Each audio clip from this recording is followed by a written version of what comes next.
আসসালামু আলাইকুম রহমতুল্লাহি ওয়া বারাকাতুহু। বন্ধুরা, পবিত্র জুমা মোবারক।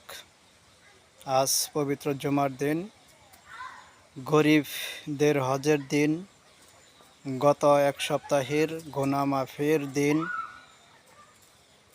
তাই মহান রব্বুল আলামিনের দরবারে আরজি জানাই, মহান রব্বুল আলামিন আমাদেরকে যেন মসজিদ থেকে সমস্ত গুনাহ ক্ষমা করে মাফ করে দিয়ে পুত পবিত্র করে যেন বাড়ির দিকে নিয়ে আসেন, সেই আশা প্রত্যাশা ব্যক্ত করছি।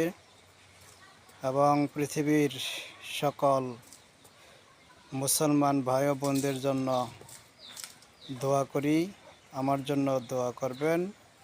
আমিও আপনাদের জন্য দোয়া করি, আপনারা যেন ভালোভাবে, সুস্থভাবে, সুন্দরভাবে জীবনযাপন করতে পারেন, চলতে পারেন।